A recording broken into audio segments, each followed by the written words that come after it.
Ninguém naquela casa ousava contrariar o milionário Alexandre Navarro Quintana. Funcionários abaixavam a cabeça, convidados fingiam não ver, e até a própria família evitava confronto. Até que numa noite, Joana, uma babá recém-chegada, fez algo tão inesperado, tão absurdo, que o silêncio daquela mansão virou constrangimento. Só que não foi isso que abalou Alexandre. Foi o que veio depois. Quando Amélie, a própria filha dele, uma bebê que não sorria há meses, olhou para aquela mulher e reagiu de um jeito que ninguém ali sabia explicar. E naquele instante, o homem mais poderoso da sala percebeu que tinha acabado de perder o controle de tudo. Nossas histórias têm viajado longe. De onde você está assistindo hoje? Compartilhe com a gente nos comentários. Joana segurou a alça da mochila e olhou para o portão. 3 metros de ferro pintado de preto, câmeras vermelhas piscando nos cantos, trepadeira cobrindo o muro inteiro.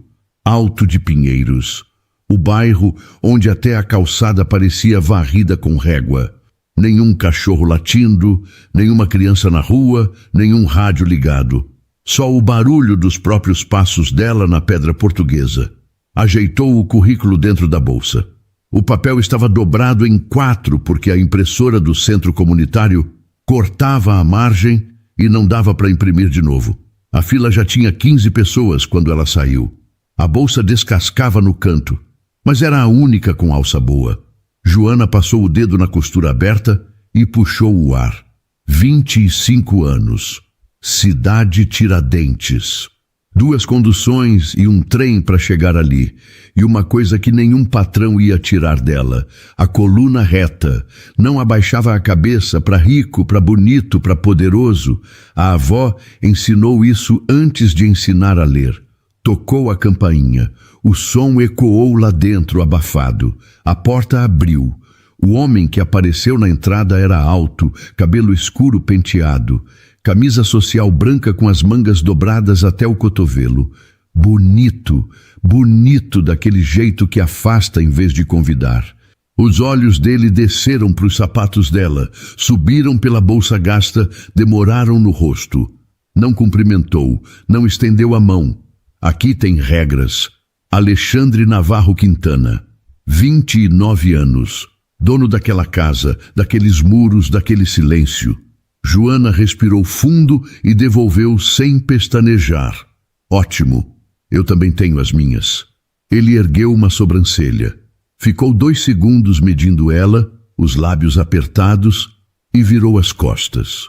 Andou na frente pelo corredor largo, o sapato batendo no mármore, sem conferir se ela acompanhava. Joana foi atrás, no passo dela. Reparou nos quadros enormes, nas flores em vasos que deviam custar o aluguel da kitnet da tia. Cheiro de lavanda e madeira. Tudo limpo demais, organizado demais, quieto demais. O quarto de Amélie ficava no 2º andar. Joana empurrou a porta e encontrou uma menina de 1 ano e meio sentada num tapete felpudo, cercada de brinquedos importados que ela nem tocava. Bichos de pelúcia alinhados por tamanho, blocos de madeira numa caixa transparente, livros em inglês na estante baixa. A parede tinha uma rotina impressa com horários de mamadeira, soneca e banho, tudo dividido por cores. Câmeras nos cantos, sensores na porta. O quarto de uma criança planejado por adultos que nunca sentaram no chão para brincar. Tudo impecável. Amélie tinha olhos castanhos, grandes, sérios. Olhos que não combinavam com 1 ano e meio. Não chorava, não ria, não esticava os braços. Ficava ali com as mãos no colo, olhando para o nada. Joana largou a mochila no chão. Não foi até ela. Sentou no tapete, a uns 2 metros, cruzou as pernas e começou a cantar, baixinho. Uma música que a avó cantava lá em Tiradentes, desafinada, cheia de palavras trocadas, com aquele ritmo mole de quem embala neném na rede. A voz de Joana não era bonita, rouca, meio falhada, mas era quente. Amélie virou o rosto devagar. Os olhos encontraram os de Joana e ficaram ali, presos, curiosos. Uma funcionária mais velha, de uniforme cinza e avental branco, parou na porta. Ficou observando.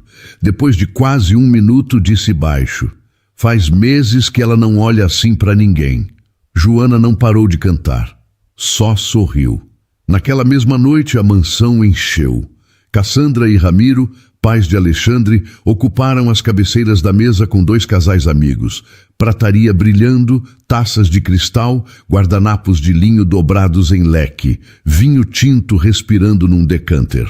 A conversa era baixa, educada, cheia de pausas medidas, até o choro de Amélie encher o andar de cima e descer pela escada. Alexandre largou o garfo no prato. "Chama a babá." Joana desceu com Amélie no colo. A menina estava vermelha, rosto molhado, corpo quente. Febre leve, dava para sentir pela testa. Tentou a mamadeira.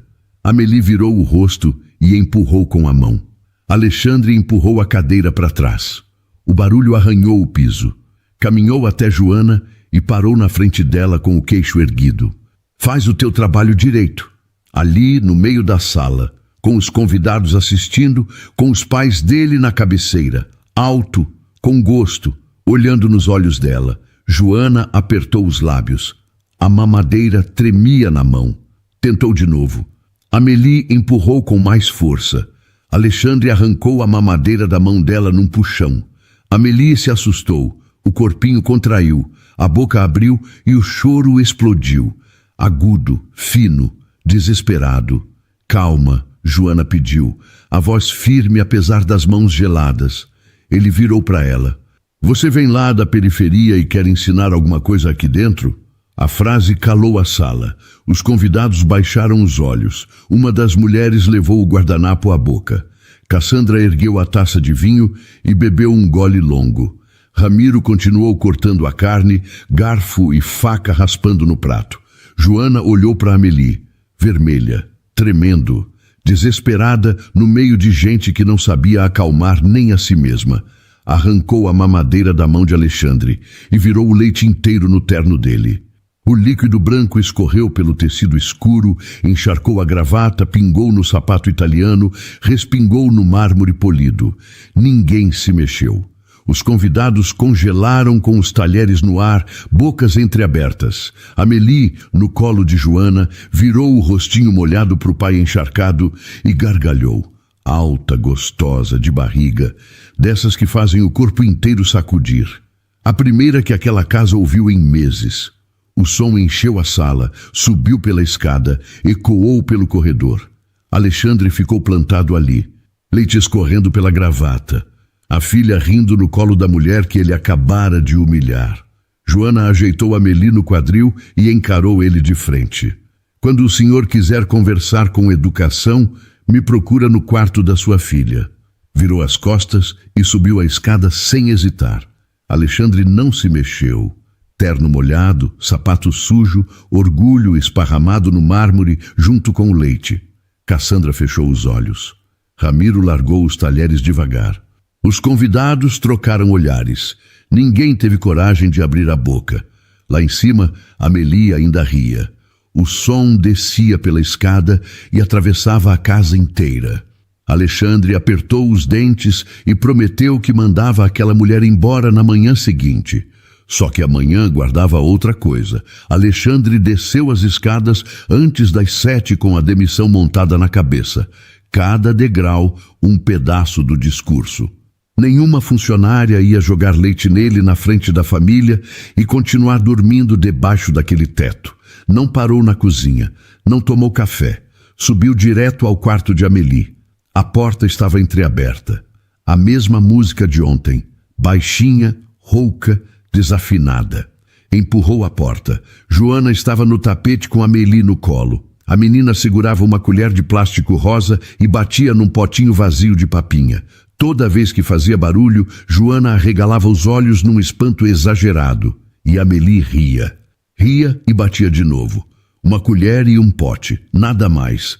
O discurso engasgou na garganta dele. "Bom dia", Joana disse, sem tirar os olhos da menina.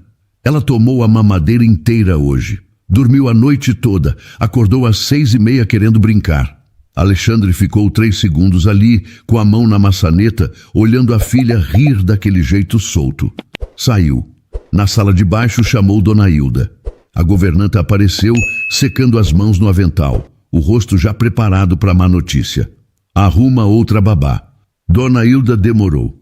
Senhor Alexandre, a menina está diferente desde ontem. Comeu tudo, dormiu a noite inteira, acordou bem-humorada. Já tem semanas que isso não acontece. Arruma outra. Dona Hilda concordou e saiu sem dizer mais nada. Meia hora depois, uma funcionária nova entrou no quarto. Moça jovem, treinada, uniformizada. Joana não discutiu. Pegou a mochila, desceu, sentou no banco de pedra do jardim. O sol da manhã batia no rosto dela. Ficou ali, de mochila no colo, olhando as árvores. Lá em cima, Amélie encarou a mulher nova. Estudou o rosto diferente, para as mãos diferentes, para o jeito diferente de se mexer. A funcionária ofereceu a mamadeira com um sorriso ensaiado. Amélie empurrou, ofereceu o bichinho de pelúcia. Amélie virou o corpo. A moça tentou pegar ela no colo. Amélie se jogou para trás e gritou. O grito era diferente do choro da noite anterior. Mais grave, mais fundo. Um grito de quem procura alguma coisa e não encontra. Amélie esticava os braços na direção da porta, o rosto torcido, o corpo rígido. Recusava colo, brinquedo, comida. A funcionária tentava tudo. Nada funcionava. Alexandre escutou do escritório. Apertou a caneta entre os dedos até o plástico ranger. 10 minutos. 15. 20. O grito ficou mais rouco, mais cansado, mas não parou. Dona Hilda apareceu na porta do escritório. A menina não aceita ninguém, senhor. A caneta girava entre os dedos dele. A outra moça está lá embaixo no jardim. Ele abria e fechava a mão esquerda, apertando o ar. Depois, com a voz travada, chama ela. Joana subiu sem pressa. Entrou no quarto, se abaixou e abriu os braços. Amélie se jogou no colo dela com uma força que não combinava com aquele corpinho. Enfiou o rosto no pescoço de Joana, agarrou a gola da blusa com os 2 punhos e o grito virou soluço. O soluço virou suspiro trêmulo, o suspiro virou calma. Em 2 minutos, adormeceu. Alexandre apareceu na porta. Joana balançava devagar, a mão nas costas de Amélie. Ela escolheu, Joana disse. A voz saiu baixa, sem vitória. Não fui eu. Ele apertou a maçaneta e saiu sem dizer mais nada. Joana ficou, porque Amélie decidiu por todo mundo. E a decisão de uma menina de 1 ano e meio pesou mais que o orgulho dele, mais que a hierarquia da casa, mais que qualquer planilha colada na parede. E Joana não se aproveitou, não jogou na cara de ninguém, não mudou o tom. Voltou para o quarto, trocou a Amélie, organizou os horários, cantou na hora do banho, fez caretas na hora da papinha, trabalhou. Os dias foram passando. Joana levava a Amélie para o jardim de manhã, inventava brincadeira com folha, com água, com pedra. A menina começou a rir mais, a dormir melhor, a comer sem birra. A cozinheira comentou com Dona Hilda, que comentou com o motorista, que comentou com o jardineiro. Alexandre reparou também, e cada melhora era como uma farpa debaixo da unha dele. Passava pelo corredor e ouvia Joana cantando. Entrava no quarto e encontrava brinquedos espalhados, roupa trocada fora de hora, soneca atrasada em 20 minutos. Tudo errado na planilha, mas funcionando com a menina. Numa manhã, parou na porta do quarto. Ela precisa de rotina. Joana virou com Amélie no quadril. A menina mastigava a ponta de um bichinho de pelúcia, distraída. Ela precisa de chão, não de vitrine. Estou falando de disciplina. E eu estou falando de afeto. Dá para ter os dois. Alexandre abriu a boca para rebater. Amélie esticou a mão na direção dele e soltou um som. Um pá engasgado, meio tentativa, meio pedido. A mãozinha gorducha se abriu e fechou no ar. Joana olhou para a menina, depois para ele. Alexandre não se mexeu. Ombros rígidos, mãos enfiadas nos bolsos. A mão de Amélie ainda esticada no ar. Virou e saiu pelo corredor, os passos duros no mármore. Joana ajeitou a menina no colo. Teu pai é complicado, sabia? Amélie agarrou a gola da blusa dela e enfiou o rosto no pescoço de Joana. Lá embaixo, no escritório, Alexandre apoiou as mãos na mesa de mogno. Do lado de fora, qualquer pessoa diria que ele não se importava. Não entrava no quarto, não pegava a filha, não cantava, não brincava, não sentava no chão. Mas sabia que Amélie preferia o bichinho cinza ao marrom, que dormia melhor com barulho de chuva no aplicativo, que ficava agitada com luz forte e esfregava o olho esquerdo quando estava com sono. Sabia tudo, só não sabia como chegar perto. Nas semanas seguintes, as brigas entre Joana e Alexandre viraram um estranho costume naquela mansão. No corredor por causa de janela aberta, na cozinha por causa de temperatura da papinha, na porta do quarto por causa de brinquedo no chão. Os funcionários já tinham desenvolvido um instinto. Quando ouviam os passos dos dois se aproximando do mesmo cômodo, arrumavam tarefa em outro andar. Mas uma coisa mudou no meio das discussões, tão devagar que nenhum dos dois reparou. Joana aprendeu que o silêncio de Alexandre quando estava com raiva era seco, boca fechada com força, passos firmes, porta batida. Quando estava triste era outro. Ele parava num canto qualquer da casa, os ombros ligeiramente caídos, os olhos num ponto fixo que não existia. Alexandre aprendeu que Joana enfrentava ele de dois jeitos. Quando vinha porque estava certa, o queixo subia e a voz ficava clara. Quando vinha de cansaço, a voz era a mesma, mas as mãos tremiam. Descalça na grama de novo, Alexandre disse numa tarde de quarta na varanda. O sol de inverno fazia uma luz rasa e as sombras das árvores se espalhavam pelo gramado. Joana nem levantou a cabeça. No chão do jardim com Amélie, as duas de pés descalços na terra úmida. A menina amassava folhas secas entre os dedos e soltava no ar, rindo cada vez que os pedacinhos caíam no colo. Criança precisa de chão, precisa de sapato. Quando ela quiser sapato, ela pede. Tem 1 ano e meio, não pede nada. Pede sim, o Senhor que não ouve. Alexandre abriu a boca, fechou, deu as costas e entrou na casa. A porta de vidro deslizou atrás dele. Joana limpou a terra das mãos de Amélie. A menina ergueu o rosto e ofereceu um punhado de folhas amassadas. Joana aceitou, fazendo uma careta exagerada. Por mais que brigassem, Joana não conseguia ignorar as contradições dele. Alexandre podia passar o dia inteiro longe do quarto da filha, mas sabia com exatidão o que ela comeu no café, a que horas dormiu, quantas vezes acordou à noite, se a febre de terça voltou. Perguntava para Dona Hilda no corredor, conferia com a cozinheira, checava o monitor do berço de madrugada, o brilho azulado do celular no escuro do escritório, o volume baixo, o dedo ajustando o ângulo da câmera. Na cidade Tiradentes, pai presente era pai que pega no colo, que canta desafinado, que senta no chão sujo, que carrega no ombro. Pai que cuida de longe era pai ausente com endereço fixo. Joana não encaixava Alexandre em nenhum lugar que conhecia. Numa quinta-feira, choveu forte. Chuva grossa de São Paulo, dessas que entopem bueiro e fazem a luz piscar. As janelas do segundo andar sacudiam com o vento. Amélie acordou gritando às 2 da manhã. Joana pulou da cama e abriu a porta do quarto. Alexandre já estava lá, descalço, cabelo amassado de travesseiro, camiseta velha. Cara de quem pulou da cama correndo.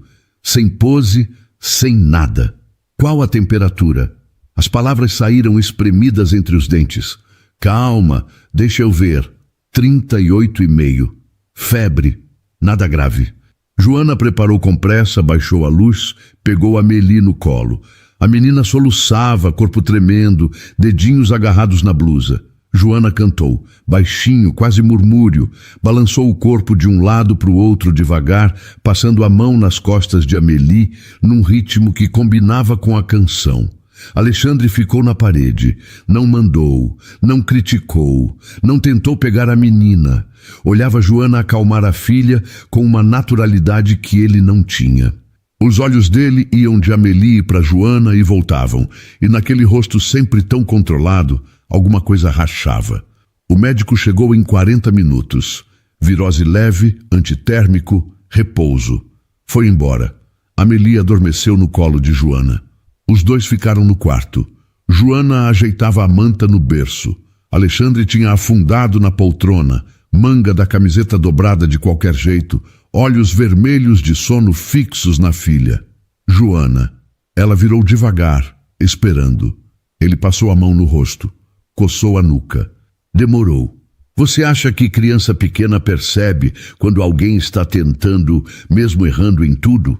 A pergunta pegou Joana desprevenida. Precisou contar os azulejos da parede para não demonstrar o quanto aquilo mexeu com ela. Criança pequena percebe quase tudo, principalmente quem fica por perto.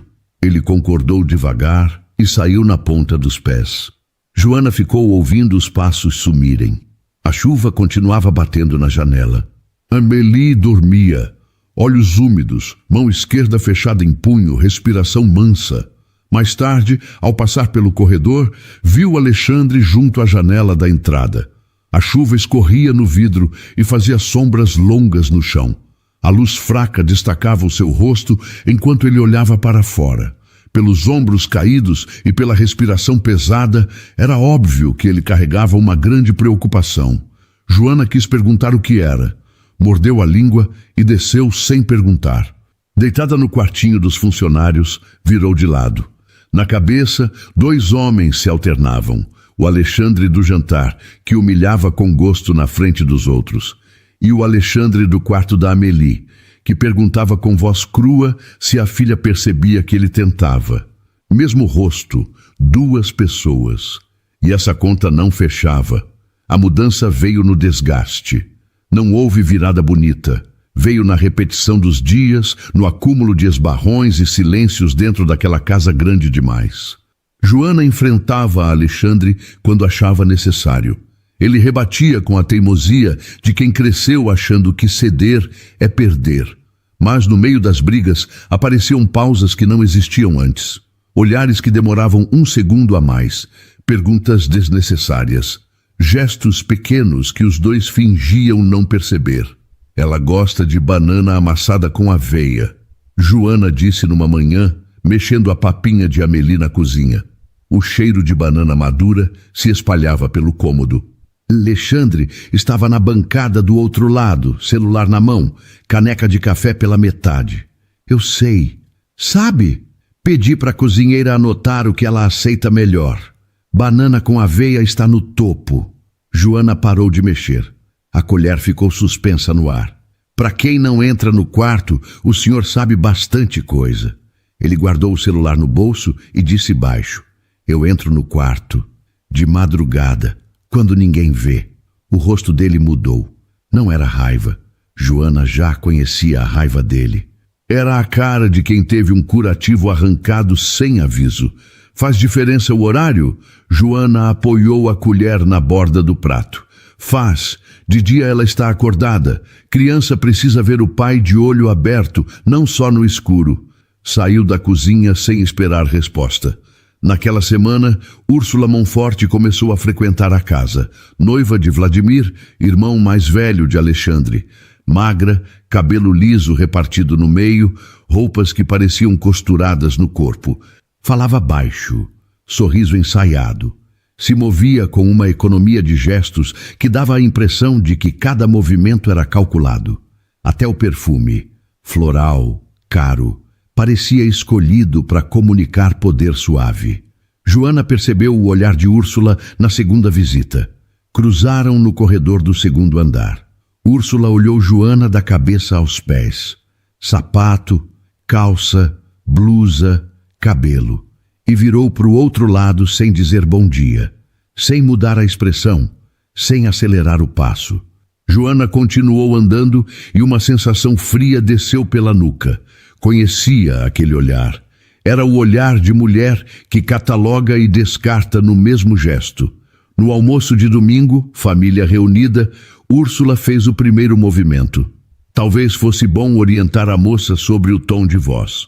Disse olhando para Cassandra. Excesso de carinho com a menina pode criar dependência. Joana vinha passando com a mamadeira. Parou. Amélie é uma bebê. Não é alguém de quem se espera lucro ou resultados. Cassandra largou o garfo. Ramiro nem ergueu os olhos. Vladimir disfarçou o desconforto, olhando uma mancha interessantíssima na toalha. Alexandre levantou o rosto do prato. Os resultados da Joana com a menina falam por si. Algumas palavras. Nenhuma explicação.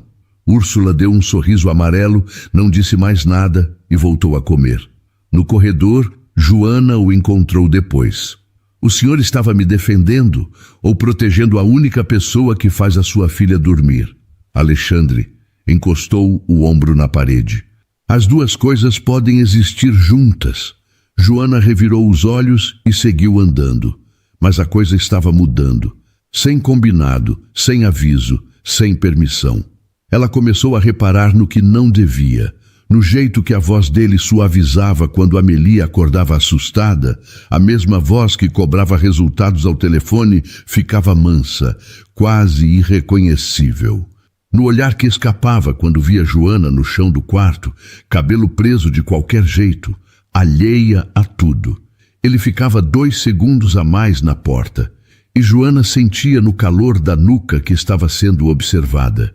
Ele reparava demais também, nas covinhas dela quando ria, na firmeza com que segurava a Amélie, na velocidade com que respondia, sempre com uma frase na agulha, sempre precisa.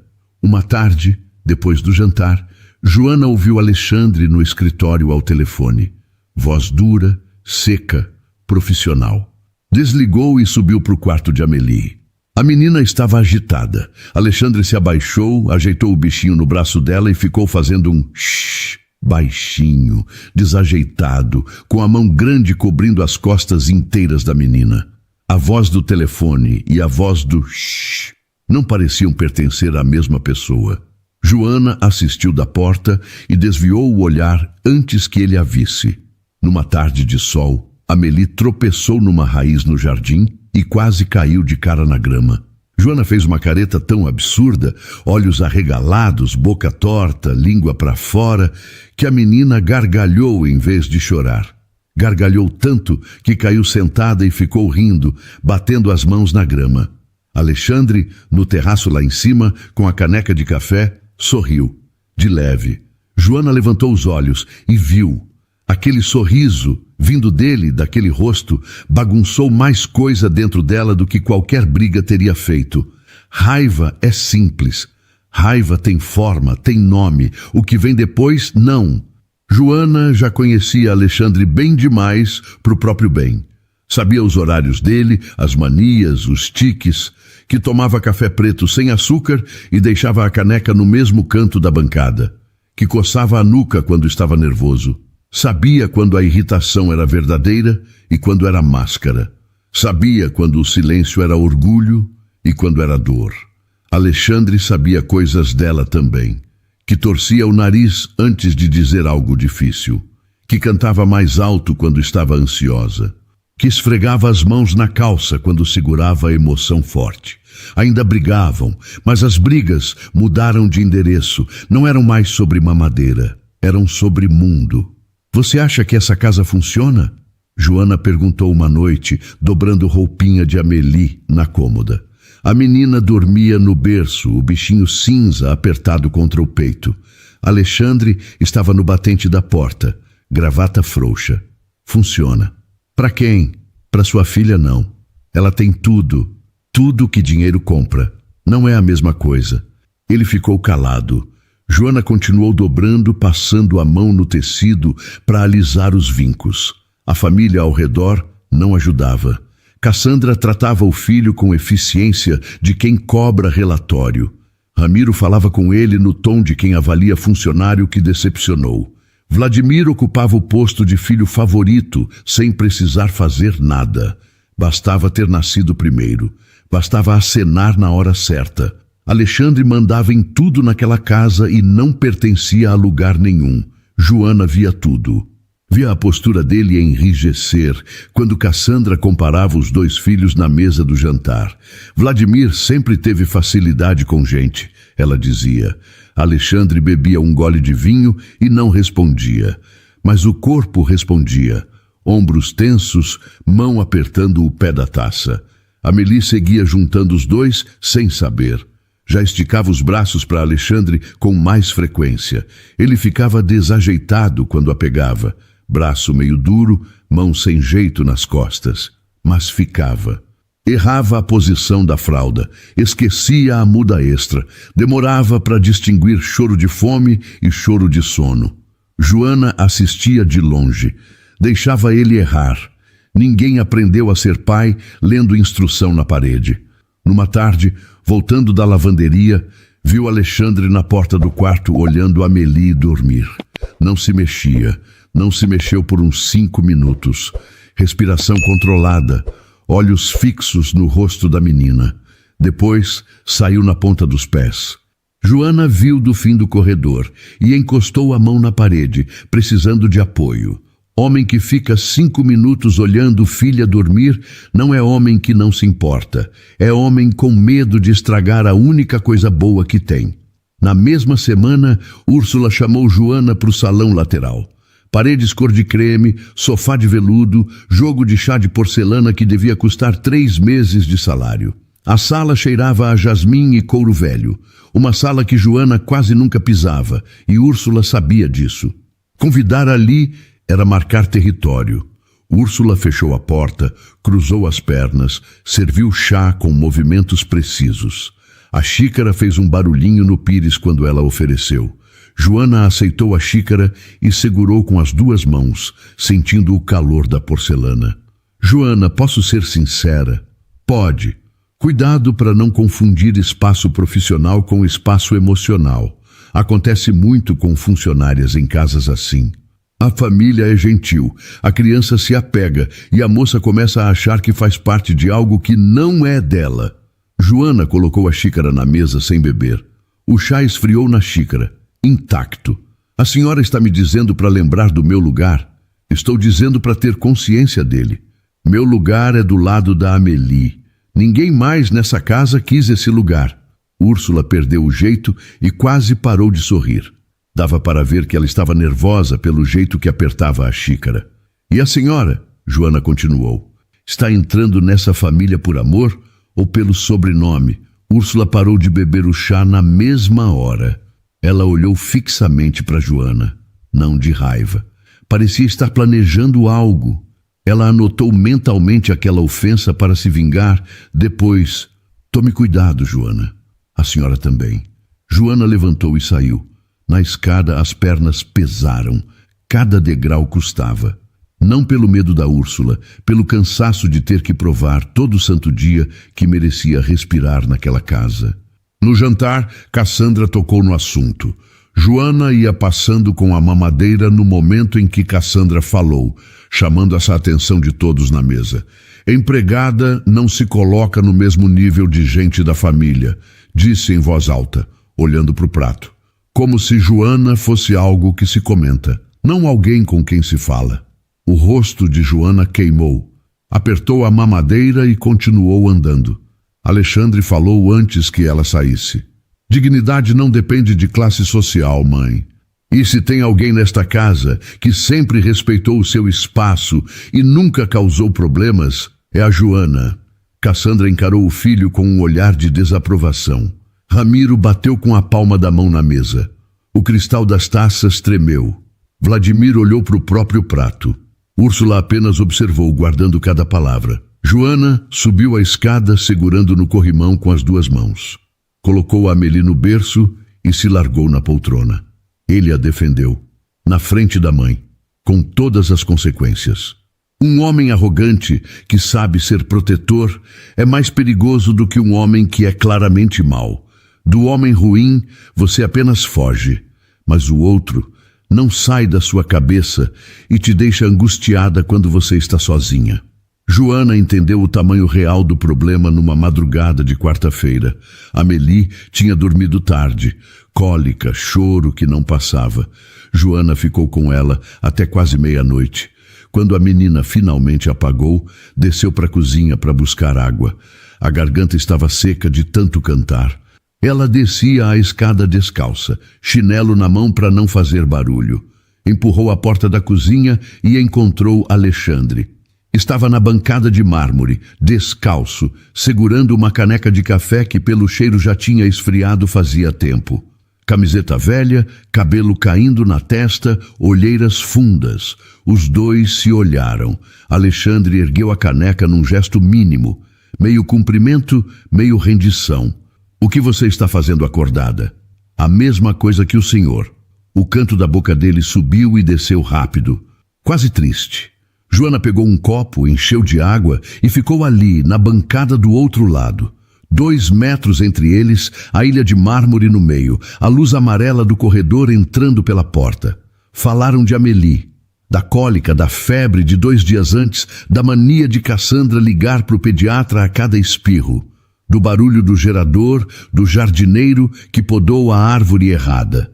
Coisas da casa que não importavam nada e que davam segurança justamente por não importar. Depois, a conversa mudou de direção. Essa casa é grande demais, Joana disse, passando o dedo na borda do copo. Todas as casas são grandes demais quando falta gente de verdade dentro. Joana olhou para ele. Ele olhou para o café frio. O relógio de parede fazia um tique leve. Por que você nunca fala sobre a mãe da Amélie? A pergunta saiu baixa. Joana não planejou, simplesmente saiu, empurrada por todas as noites olhando para o teto do quartinho de funcionária, juntando peças que não encaixavam. Alexandre ergueu os olhos. Porque não é simples, nada aqui é. O dedão da mão esquerda dele batia na lateral da caneca num ritmo baixo. Um dia eu conto. Promete? Prometo. Joana colocou o copo na pia. Na porta, se virou. Boa noite, Alexandre. Primeira vez sem o senhor. O nome dele, no meio daquela cozinha escura. Ele percebeu. Ela percebeu que ele percebeu. Subiu a escada. De manhã, tudo voltou ao normal. Brigas, ironias. Mas a cozinha da madrugada ficou guardada num lugar que ninguém mais conhecia. Os dias seguintes trouxeram movimentação diferente. Vítor Cortês, advogado da família, começou a aparecer com frequência, sempre de terno cinza, sempre com a mesma pasta de couro, sempre trancado no escritório com Ramiro ou Vladimir. Portas fechadas, vozes abafadas. Quando saía, ninguém comentava. Úrsula andava mais atenta. Observava conversas no almoço, registrava quem falava com quem. Vladimir, que já falava pouco, ficou mudo perto de Amélie. Quando a menina chorava no cômodo ao lado, ele levantava e saía. Não para ajudar, para se afastar. Joana reparava em tudo, não entendia o que significava. Sentia que aquela casa escondia mais do que mostrava. Enquanto isso, o sentimento entre ela e Alexandre aumentava através de pequenos momentos. Eram esbarrões no corredor estreito, o braço dele passando perto demais do ombro dela. Trocas de olhares enquanto cuidavam da Amélie. Tentativas de conversas mais profundas nas noites em que a menina demorava a dormir. Alexandre olhava para Joana escondido. Mesmo de costas, ela percebia quando ele estava por perto pelo arrepio na pele e pelo nervosismo. Eles tentavam fingir que nada estava acontecendo, mas o corpo de Joana a atraía, estômago apertando, pele arrepiando, respiração presa toda vez que ele chegava perto demais. Num sábado de manhã, uma amiga de Úrsula veio tomar café. Loira, bronzeada, pulseiras de ouro. As duas na sala quando Joana passou com Amélie no colo. A mulher virou para Úrsula sem baixar a voz. Esse tipo de menina simples acaba se apegando à casa dos outros, né? Úrsula tomou um gole e deu um sorriso fino. Não corrigiu. Joana parou. O sangue subiu para o rosto tão rápido que os ouvidos zumbiram. Alexandre desceu a escada. Devagar. Parou na frente das duas mulheres. Se alguém nessa casa está agindo sem classe, não é a mulher que passa o dia cuidando da pessoa mais importante que mora aqui. A amiga arregalou os olhos. O sorriso de Úrsula morreu. Alexandre acabou. Virou as costas e subiu. Naquela noite, Joana saiu para o jardim depois de colocar Amélie para dormir. Precisava de ar. Sentou no banco de pedra perto das árvores grandes. As estrelas estavam fracas. Poluição luminosa de São Paulo. Mas o ar estava fresco e os grilos cantavam nos fundos. Alexandre apareceu. Sentou do lado, não pediu licença. Por que você faz isso? Joana perguntou olhando para frente. Isso o quê? Me defender. O banco de pedra era frio. Joana sentia o frescor nas pernas. Porque não aguento ver injustiça dentro da minha própria casa. Você já foi injusto comigo também. Eu sei. O vento balançou os galhos. No segundo andar, uma luz acendeu e apagou. A mão dele encostou na dela. De leve. Os dedos tocaram as costas da mão de Joana. Um roçar. Podia ser sem querer. Podia ser de propósito. Joana não tirou a mão. Depois daquela noite, Joana começou a fugir. Acordava mais cedo, descia antes dele, ficava no quarto de Amélie até o limite. Não porque o que sentia fosse pequeno, porque era grande demais para uma mulher de Tiradentes que conhecia de cor a história de cada vizinha que apostou em homem de outro mundo e ficou sem casa e sem nome. A filha da dona Carmen, que se apaixonou pelo patrão e ficou com 3 filhos e nenhum endereço. A prima da vizinha que acreditou em promessa sussurrada no escuro e acordou num domingo com a mala na calçada. Alexandre não era só rico, era peça de uma família que triturava gente sem fazer barulho. Joana via a máquina funcionar todo dia. Na cara de Cassandra, no sorriso de Úrsula, na indiferença de Ramiro. Mas ele não recuou. Ao contrário, aparecia no quarto de Amélie com desculpas transparentes. Vim pegar a manta. Dona Hilda perguntou se a menina comeu. O monitor travou. Desculpas inventadas na hora, que os dois sabiam que eram mentira e ninguém apontava. A voz dele baixava quando falava com Joana. Não mandava, perguntava, não ordenava, sugeria. As mãos ficavam inquietas perto dela, abrindo e fechando, ajeitando a manga, passando no cabelo. Joana via cada gesto e odiava sentir que gostava demais de tudo aquilo. Amélie acelerava tudo sem saber. Já procurava os dois juntos. Se Joana estava no quarto e Alexandre aparecia, Amélie abria um sorriso e esticava os bracinhos, alternando entre um e outro. Se Alexandre a pegava no colo e Joana saía, a menina virava o corpo inteiro e ficava procurando. Ali surgia uma família, construída do nada, sem seguir regras e sem a aprovação das pessoas ao redor. Numa terça à tarde, Joana separava vestidinhos na cama do quarto de Amélie, quando a porta abriu sem aviso. Úrsula entrou. Fechou atrás de si. Os saltos fizeram 2 cliques secos no piso. Vou ser direta. Joana largou o vestidinho rosa. Pode ser. Alexandre está reagindo ao caos dessa casa. Não sente nada de verdade. É transferência, solidão, a confusão de um homem que não sabe lidar com o que aconteceu. A senhora veio me explicar o que ele sente? Vim te poupar de humilhação. Homens do mundo dele não escolhem mulheres do seu para ficar. Escolhem para se distrair. E mulheres do mundo da senhora escolhem casamento ou contrato. Úrsula fechou a cara imediatamente. Alexandre empurrou a porta naquele instante. Sai daqui, Úrsula. Alexandre, eu só... Sai, seca, curta, sem apelação. Úrsula endireitou os ombros, alisou a saia e saiu. O salto estalou no corredor, o rosto vermelho. Alexandre ficou na porta. Joana no meio do quarto. Você não precisa fazer isso. Fazer o quê? Comprar briga com a família inteira por minha causa. Ele deu um passo para dentro. Ninguém vai te humilhar debaixo do mesmo teto que eu. As pernas de Joana fraquejaram, não pela frase, pela certeza na voz dele. Ela pegou o vestidinho da cama e dobrou devagar, para ter o que fazer com as mãos. Eu me defendo sozinha. Eu sei, mas não precisa mais. No berço, Amélie resmungou baixinho e voltou a dormir. Naquela noite, Joana tentou manter distância. Serviu Amélie, deu banho, trocou, colocou para dormir. Tudo no automático, a cabeça girando, o estômago embrulhado. Quando saiu do quarto com a mamadeira vazia, o corredor do lado leste estava escuro. Alexandre estava lá, na parede, esperando. A luz do quarto iluminava metade do rosto dele. A outra metade ficava na sombra. Joana, baixa, rouca. Ela parou. Os pés grudaram no chão. Ele andou na direção dela. Devagar. 1 passo, 2. Parando antes de chegar perto demais. Estou cansado de fingir que isso não existe. Isso pode destruir a gente. Sua família, eu sei. Chegou mais perto.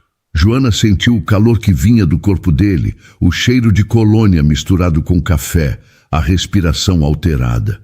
O pior é continuar fingindo que nada vale o risco. Quando ele a beijou, Joana largou a mamadeira no chão e segurou a gola da camisa dele com as 2 mãos. Respondeu com a mesma força, a mesma urgência, tudo que tinha segurado naquelas semanas. Beijo de gente que se segurou tempo demais. Quando soltou, veio tudo junto. Quando se afastaram, os 2 respiravam fundo, rostos ainda perto. Isso é loucura, Joana disse. A voz falhava. Alexandre passou o polegar na bochecha dela. Devagar. Perto do que eu sinto quando vejo alguém te atacar, isso aqui é pouco. Joana encostou a testa no peito dele. 3 segundos. Sentiu o coração batendo forte sob a camisa.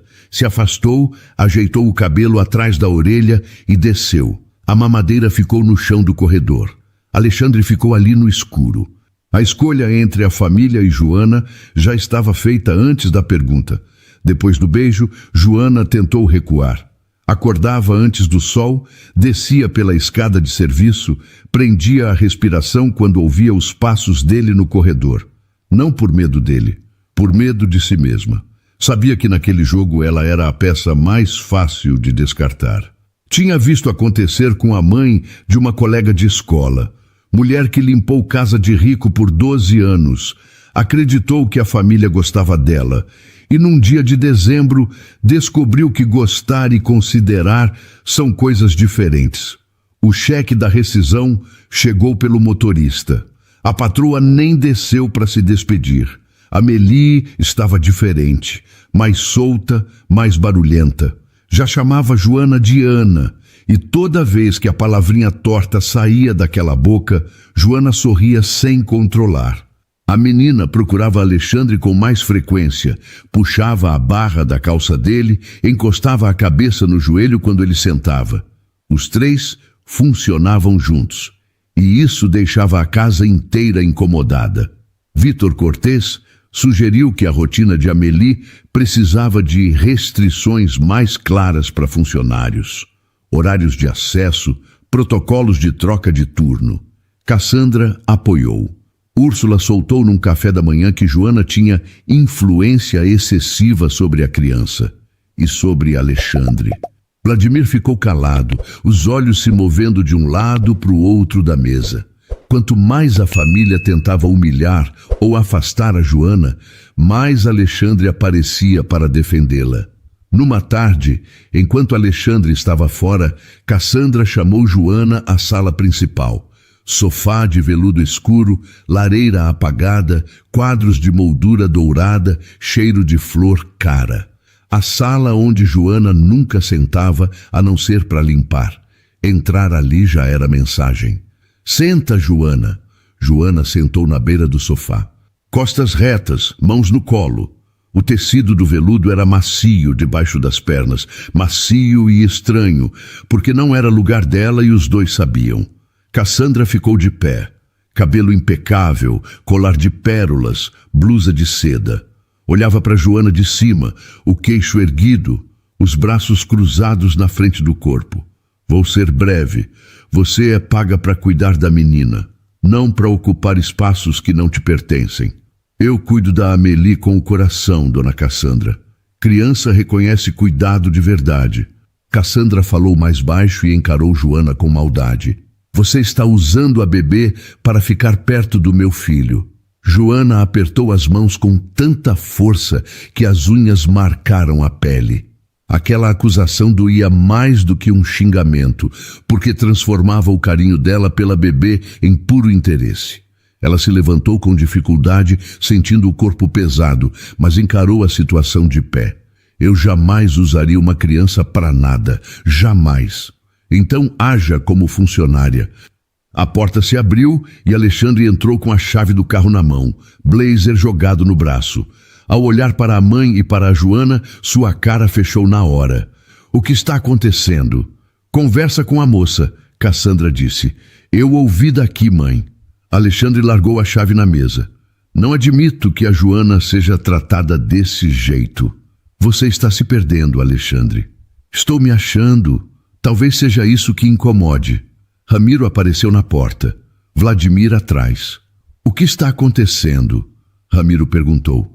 Seu filho está jogando a reputação da família no lixo por causa de uma empregada, Cassandra respondeu.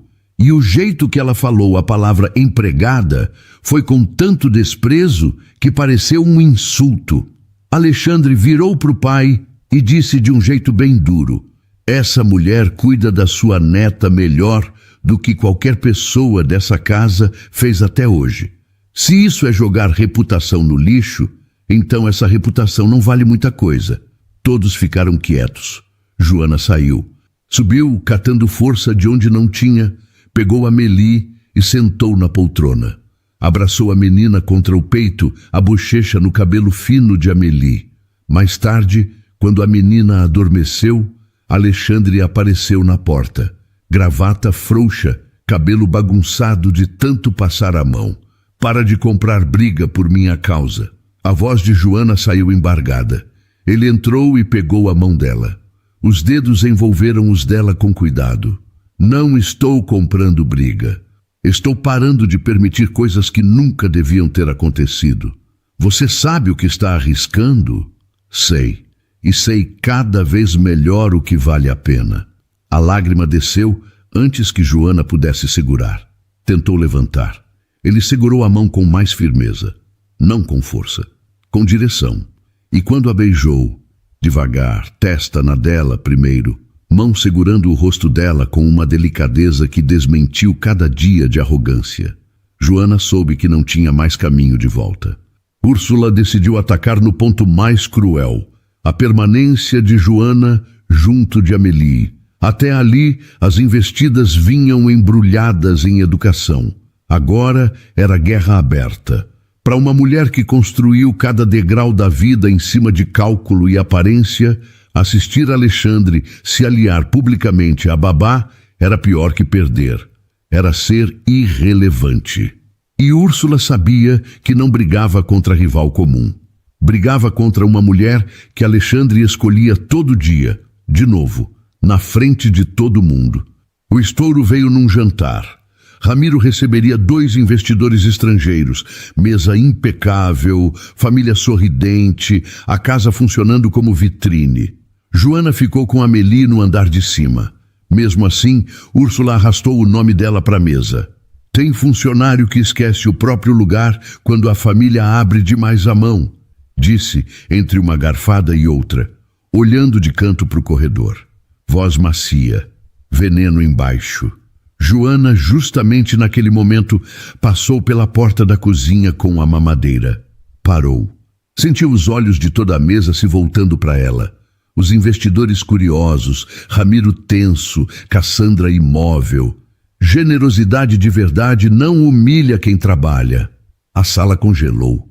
Um dos investidores parou com o garfo a meio caminho. Úrsula abriu aquele sorriso falso. Deixou a frase seguinte sair devagar, saboreando cada palavra.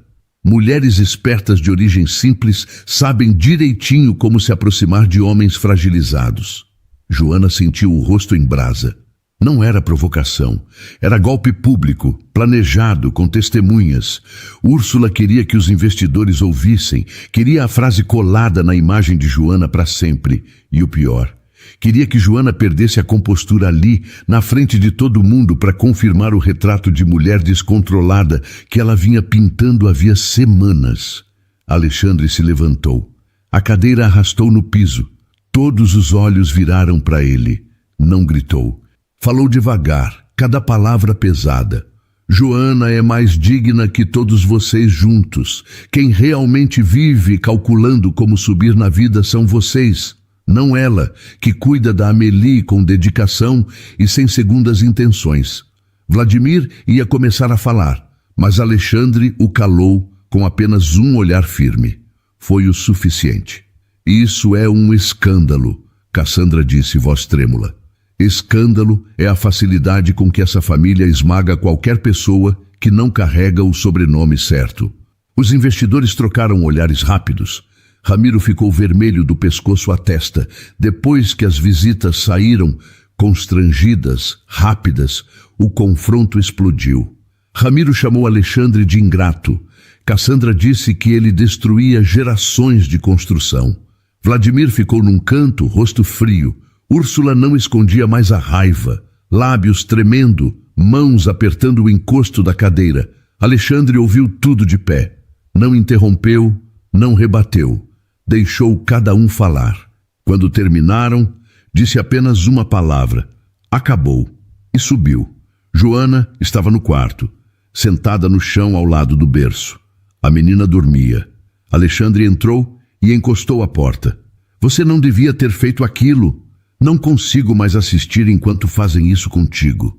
Não precisa arriscar tudo. Ele se aproximou, segurou o rosto dela com as duas mãos. Não é por sua causa, é com você.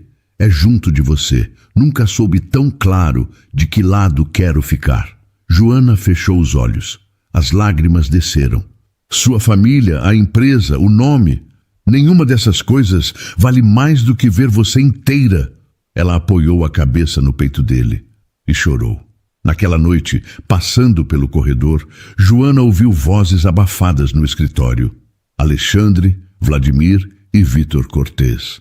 As paredes eram finas o bastante. Preservar a menina, evitar exposição, não repetir os mesmos erros. O corpo de Joana arrepiou dos pés à nuca. As palavras não faziam sentido inteiro, mas o tom fazia. Tom de gente que esconde algo grave. Tom de gente com medo de ser descoberta. De volta ao quartinho, sentou na beira da cama estreita. A colcha era fina, o travesseiro cheirava a amaciante barato.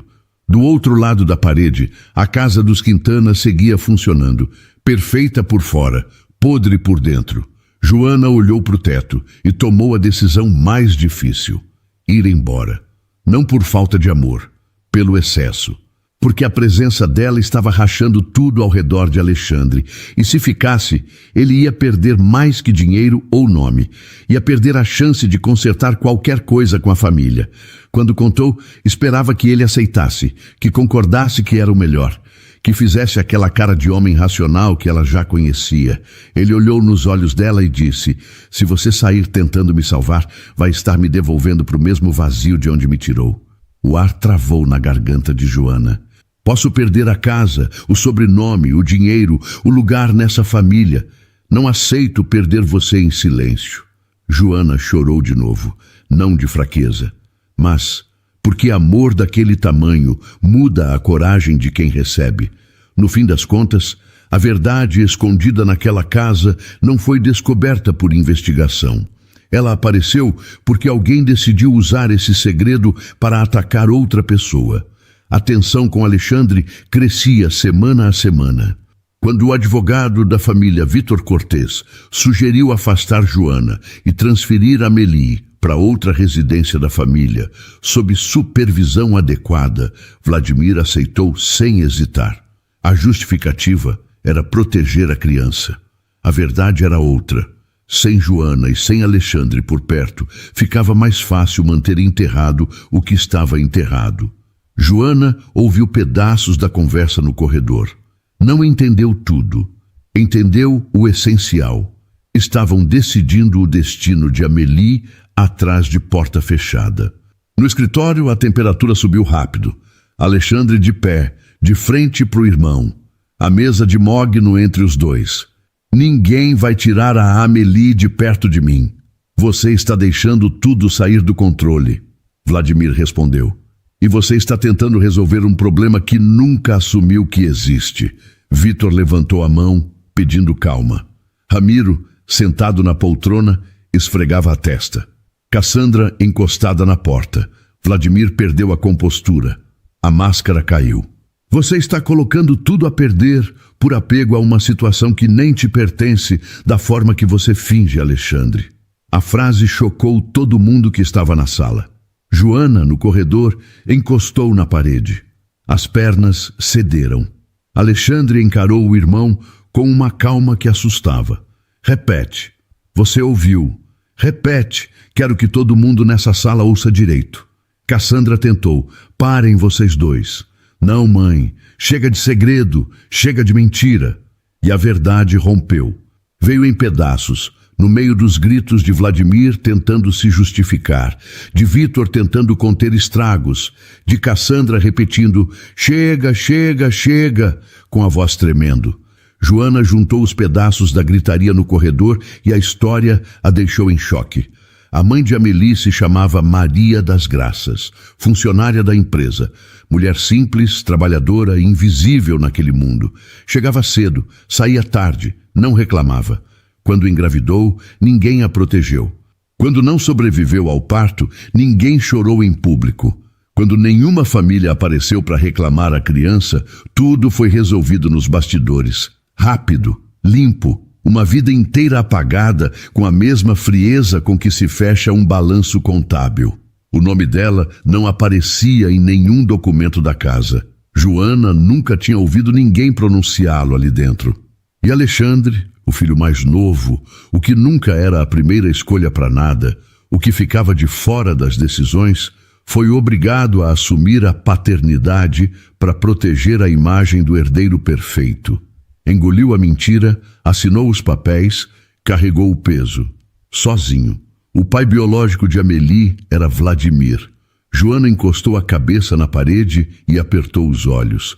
Enjoo, raiva, tristeza funda que subiu do estômago até a garganta. Mordeu o lábio para não fazer barulho. No escritório, Alexandre falou. Não gritou. A voz saiu firme, cheia de dor. Eu acordo de madrugada quando ela chora. Sei quando ela tem medo. Sei qual bichinho ela quer para dormir. Aprendi a ser pai na dor, na insistência, no erro. Você, Vladimir, deu o sangue, mas nunca deu presença. E para mim isso resolve tudo. Vladimir baixou a cabeça e não disse mais nada. Ramiro levantou. A voz tremeu, mas o tom era de sentença. Você vai ser deserdado. Então me deserda. Vai perder tudo. Já perdi tudo que não valia a pena. Cassandra chorou, a primeira e única vez. Não de arrependimento, de derrota, do reconhecimento cru de que o filho que ela nunca priorizou era o único com coragem de fazer a coisa certa. Vladimir disse a última coisa. Não quero e nem vou disputar a guarda dela, só não quero escândalo. Essa frase explicou tudo. Ele nunca amou a Amélie como uma filha. Para ele, ela era apenas um perigo para a sua imagem e uma lembrança de um erro que ele cometeu no passado. Para Alexandre, o que sentia por Amélie era amor puro. Um sentimento que ele criou passando noites em claro, aprendendo a segurar a bebê do jeito certo e insistindo mesmo quando errava. Naquela noite, com poucas malas no porta-malas, Alexandre saiu da mansão. Não levou herança, não levou aprovação, não levou o peso do sobrenome que nunca foi dele de verdade. Levou Amélie no colo. A menina dormia com a cabeça no ombro dele, a mão pequena agarrada na gola da camisa, o bichinho cinza apertado contra o peito. O cabelo fino cheirava a sabonete de bebê. Joana foi com ele, não como funcionária. Ela aceitou ir com Alexandre por amor. Carregava apenas uma sacolinha com o pouco que tinha, mas levava o mais importante, a vontade de estar com ele e com Amélie. Na porta, Cassandra fez a última tentativa. Estava de pé na entrada, o colar de pérolas no pescoço, os braços cruzados. As palavras tremeram no ar. Você vai se arrepender. Alexandre parou, virou o rosto.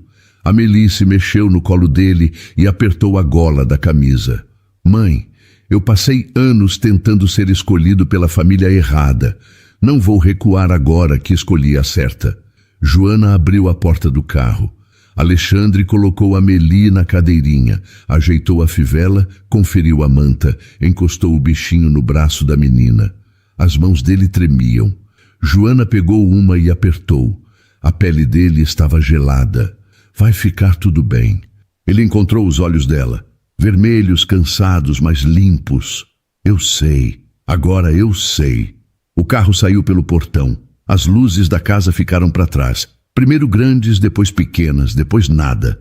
O Alto de Pinheiros desapareceu no retrovisor. A avenida estava vazia àquela hora. Os postes de luz passavam num ritmo constante. Laranja, laranja, laranja. Na cadeirinha, Amélie dormia em paz. A vida na mansão tinha ficado para trás. 3 anos depois, os 3 viviam de um jeito completamente diferente, num lugar que agora era deles. Casa menor, bairro arborizado da zona oeste, quintal de grama, varanda com vasos de samambaia que Joana insistia em pendurar. Metade secando, mas ela comprava outra e pendurava no lugar da morta, questão de honra. Porta da frente sem câmera, muro sem trepadeira aparada, portão que abre com trinco. A vizinha do lado criava galo e o bicho cantava às 5 da manhã. Joana reclamava. Alexandre dormia no meio do canto. Brinquedos no corredor, desenhos de giz de cera colados na geladeira com ímã de fruta, xícaras esquecidas na bancada, tapete virando fortaleza de almofada todo dia depois do almoço. Uma mancha de suco de uva no sofá que ninguém conseguiu tirar e que virou parte da decoração.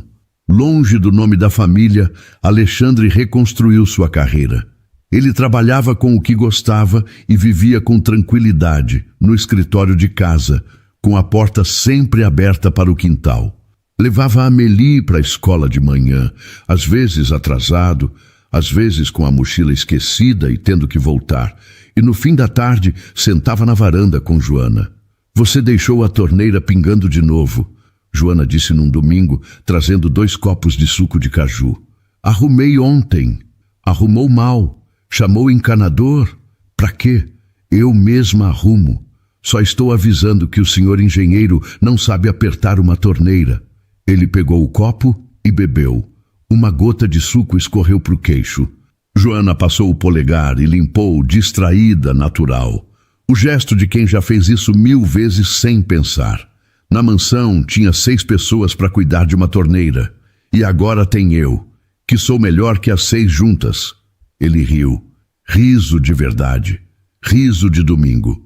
Riso de homem que aprendeu a rir tarde e agora não economiza. Amélie apareceu correndo do quintal, vestido sujo de terra vermelha, galho comprido na mão, cabelo cheio de folha seca. Joelho ralado de uma queda que já tinha sido chorada, limpa e esquecida. Pai, olha o que eu achei! Alexandre se abaixou na altura dela. O que é isso? Espada mágica. De galho? As melhores são de galho. Joana olhou para a cena e a garganta apertou daquele jeito bom. Amélie tinha 4 anos e meio. Chamava Alexandre de pai, com a naturalidade de quem nunca precisou de outra palavra. E ele era. Em cada febre, cada pesadelo, cada história antes de dormir. Em cada colo, cada bronca dada com firmeza e carinho.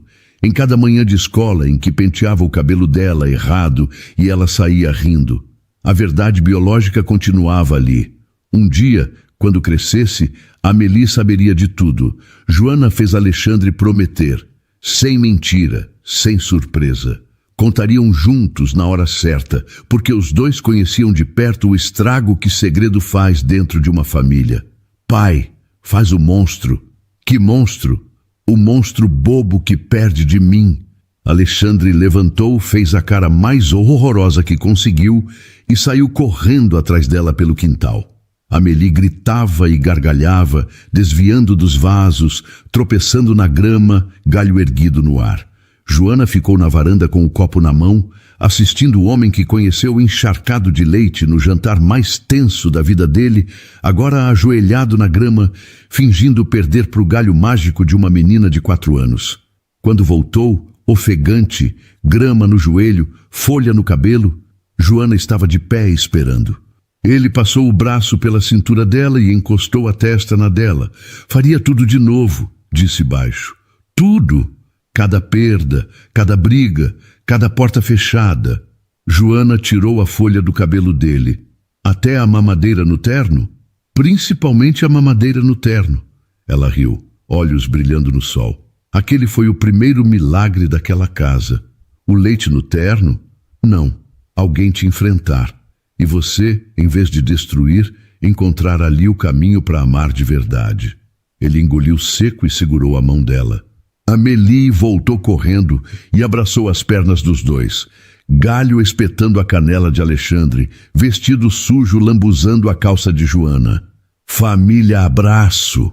Alexandre pegou a menina no colo. Joana chegou perto. Os 3 ficaram ali, no quintal, debaixo do sol de domingo, com a torneira pingando lá dentro e os vasos morrendo na varanda e o galo do vizinho já preparando o próximo canto das 5. Família. A que não nasceu certinha, não veio com manual, não tinha aprovação de ninguém. Mas foi escolhida, dia a dia, briga a briga, com a coragem mais rara que existe, a de ficar. Querida ouvinte, querido ouvinte, se você chegou até aqui, provavelmente está com o peito apertado. Daquele jeito bom que a gente sente quando uma história mexe com lugares da alma que a gente nem sabia que existiam. Essa história nasceu de uma inquietação que me acompanha há tempos. O que significa realmente pertencer a um lugar? Quantas vezes a gente abre mão de quem é para caber em espaços que nunca foram feitos para a gente? E mais importante, o que acontece quando alguém decide que não vai mais se curvar, não vai mais aceitar migalhas disfarçadas de generosidade? Joana e Alexandre me ensinaram algo enquanto eu escrevia. Não é sobre a babá e o patrão. Não é sobre Cinderela. É sobre 2 pessoas destroçadas por mundos diferentes que se encontram no único lugar onde classe social não manda nada, no cuidado puro, no amor que não pede licença, na coragem de escolher a família que a gente constrói em vez da que a gente herda. Eu quis que você sentisse cada humilhação que a Joana engoliu. Cada vez que o Alexandre ergueu a voz para defendê-la, sabendo que ia pagar caro. Cada decisão impossível. Porque a vida real é assim. Não tem trilha sonora avisando que o momento bonito chegou. A gente escolhe no meio do caos, com medo, sem garantia nenhuma. E sabe o que mais me emociona nessa história? É a Amélie. Uma criança que nunca pediu para nascer no meio daquela confusão toda, mas que virou a bússola moral de todo mundo. Ela escolheu o colo da Joana, escolheu o abraço desajeitado do Alexandre. E nessa escolha tão simples de uma bebê, a gente vê a verdade mais crua. Amor de verdade não se esconde, não se disfarça, não se explica. Ele só acontece. Se você está lendo isso e já foi a pessoa que não encaixava, que teve que provar todo dia que merecia estar ali, que ouviu veneno embrulhado em educação, eu te vejo e espero que essa história te lembre. Sua dignidade não é negociável. Nunca foi. E se você está lendo isso e reconheceu um pouco do Alexandre em você, alguém que cresceu em espaços de privilégio, mas nunca sentiu que pertencia de verdade, que carrega o peso de expectativas que não pediu, saiba que recomeçar não é fracasso. Às vezes, perder tudo é o único jeito de descobrir o que realmente importa. Obrigada por ter lido até aqui. Obrigada por ter dado uma chance para essa família torta, improvável e absolutamente verdadeira que nasceu no meio do caos. A gente se encontra na próxima história. Até lá, cuida desse coração aí. Ele merece as escolhas mais corajosas que você conseguir fazer. E então, o que achou da história? Deixe sua opinião nos comentários. Adoramos saber o que você pensa. Não se esqueça de deixar seu curtir no vídeo para nos apoiar e de se inscrever no canal. Até a próxima.